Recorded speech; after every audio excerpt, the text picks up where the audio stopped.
Stop what you're doing for a second. Because what happened behind the scenes in Washington may be a sign that something is cracking inside Trump's own party. And it didn't start with Democrats. It started with Republicans, with senators, with one phone call that, according to reports, turned ugly fast. Late last week, reports suggest President Trump personally called a Republican U.S. senator from his own party, then erupted in anger. Not at a political enemy, not at the media, at one of his own.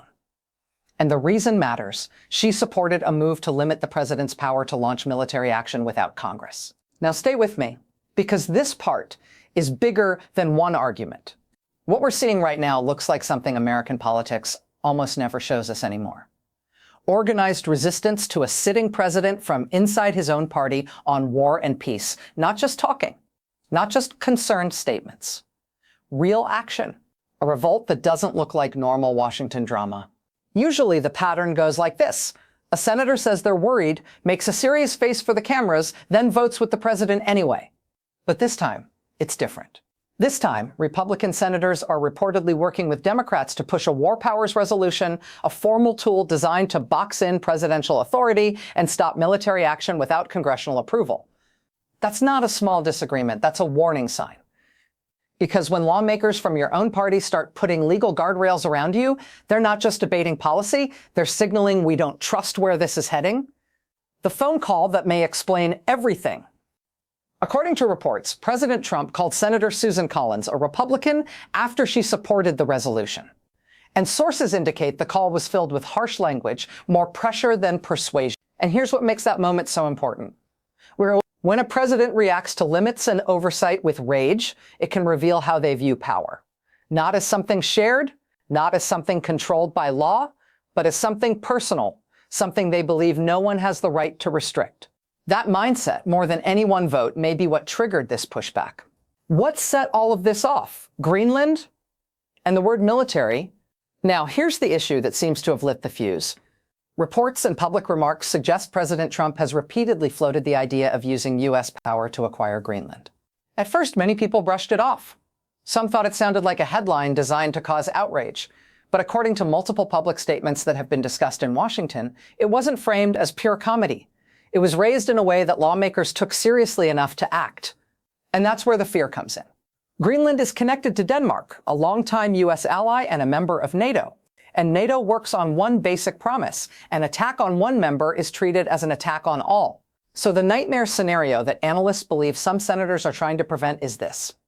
If a U.S. president openly threatens military action tied to allied territory, it could trigger massive fallout, diplomatic, military, and economic, not because anyone wants that outcome, but because words from an American president don't just float in the air, they change calculations fast. Why Republicans may be more alarmed than people realize? A lot of these Republican senators have sat in classified briefings. They've heard what military planners worry about. They understand how quickly a crisis can spiral. And they also understand something else. You can't always walk it back later. That's why this isn't just a media storm to them. Sources indicate some of them see it as risk management, a way to stop the country from stumbling into something irreversible.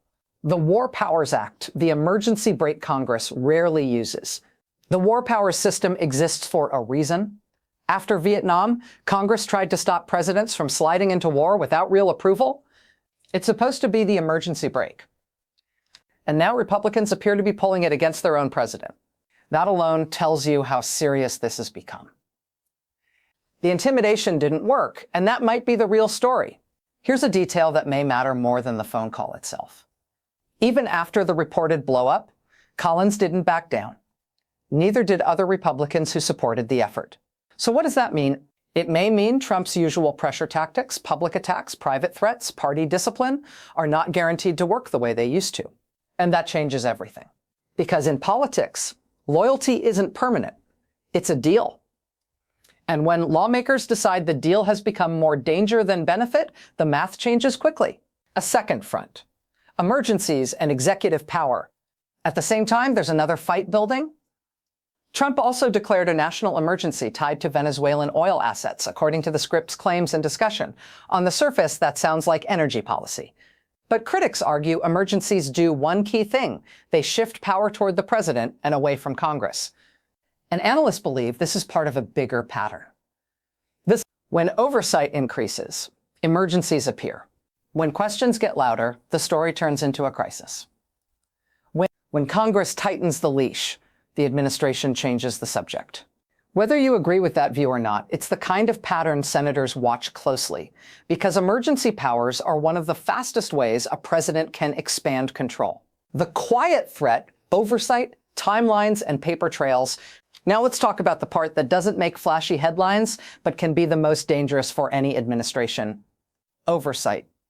Senators don't have to accuse you of anything to create serious trouble. They just have to ask questions that build a timeline. Why was that report delayed? Why did that deadline slip? Where are the documents? Who approved the change? That's how investigations start. Not with a shout, but with a paper trail. And paper trails don't care about spin. They don't disappear after a rally. They don't fade because a new scandal appears. What Republicans may really fear? The precedent. The deeper worry here isn't only Trump, it's what happens after. Because if one president can use emergency powers broadly, the next president can too. If one president can push war threats without consequences, the next one may go further. If intimidation becomes normal, future leaders may treat it as standard practice. That's why some Republicans appear to be drawing a line now, not because they suddenly became Trump's enemies, but because they're thinking about the institution itself. They're asking, if Congress gives this up today, will it ever get it back? Why this matters to ordinary people? This isn't just a game inside the Senate. When war talk increases, military families feel it first. When foreign policy becomes unstable, jobs and prices can be affected. When allies lose trust, global stability can weaken, and that can hit markets, trade, and security. Even if nothing happens tomorrow, the damage can build quietly, relationship by relationship, until America finds itself more isolated than anyone expected. What to watch next? The signals that will reveal everything. No one can promise how this ends. Politics is chaotic. Personalities matter. Timing matters. But here are the signs that will tell us whether this revolt is real or just a temporary headline. Watch whether the war powers push gains enough support to survive a veto fight. Watch whether oversight efforts keep moving or suddenly stall out. Watch whether more Republicans join in or whether the group stays small. Watch Trump's language, because when pressure rises, he often escalates.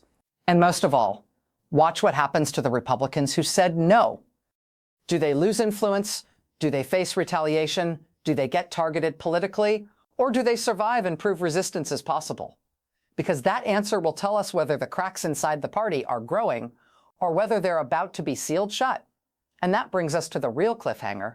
If Republicans are willing to limit Trump now on the most serious power a president has, what happens when the next crisis hits and the stakes get even higher? This analysis is based on public reports and available information.